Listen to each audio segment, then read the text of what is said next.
At dahil na nga epicenter ng lindol, malaking problema ngayon sa Bogo ang dami ng mga nasawi at mga kailangang bigyan ng atensyong medikal sa Bogo City. Nakatutok pa rin live sa Bogo si Alan Domingo ng GMA Regional TV. Alan, kamusta na?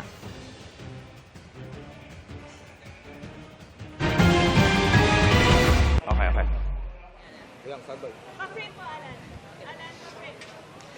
Vicky, kalunos-lunos ang sitwasyon ng mga nasugatan sa lindol dahil puno na ang Bogo Provincial Hospital at kani-kanina lamang nasa tabi lang nila ang mga cadaver bags ng mga nasawi sa lindol sa harapan ng ospital.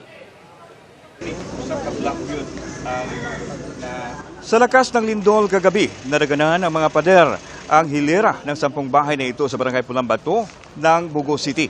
Pero lalong masakit ang pagpanaw dahil dyan ang 7 taga rito. Sa pamilya Katarman halimbawa, 4 na miyembro ang namatay kasama ang buntis na madugang nilito.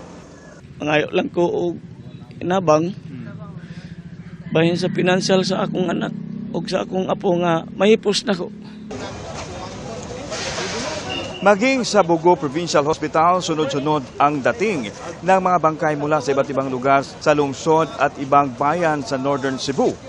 Nagpapang-abot na ang mga sasakyan ng mga punerarya at mga ambulansya. Kaya sa ilang punto, pati si Governor Pamela Baricuatro ay nagtatraffic ng mga sasakyan sa ospital.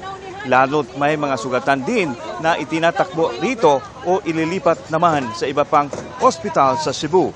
Nasa 69 na ang patay at 186 ang sugatan sa buong probinsya as of 12:14 kaninang tanghali. Pero pinangambahang aakyat ang bilang habang nagpapatuloy ang rescue at retrieval operations. Karamihan ng patay ay mula sa Bogo, ang epicenter ng lindol. Meron din sa San Remigio, Medellin, Tabugon at sa Taboylan. Kaya humihingi na ng tulong ang Kapitolyo sa national government at mga NGO. We need to transport patients here sa Bogo kay puno na kayo dire sa Bogo. Unya kinahanglan na gyud sila kanang uban surgery, orthopedic, specialized na kayo ang needs ani nila. Ayon sa DSWD, 27,000 pamilya ang apektado sa buong Northern Cebu. Pangako sa Social Welfare Secretary Rick Gatchalian. First, the relief, like I mentioned kanina, family food packs, ready-to-eat meals, kitchen, mobile water supply, kasi relief yung immediate. Now, for rebuilding, we will always resort to emergency cash transfers. Pinamamadali naman ni Public Works Secretary Vince Dizon ang pag-aayos sa pinsala sa ospital ng Bogo, pati sa mga kalsada at tulay. Nasa 2 bilyong piso na ang danyos sa infrastruktura.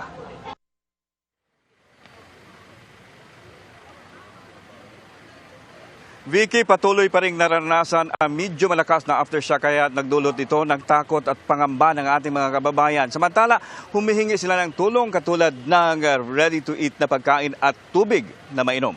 Vicky. Maraming salamat sa iyo, Alan Domingo ng GMA Regional TV.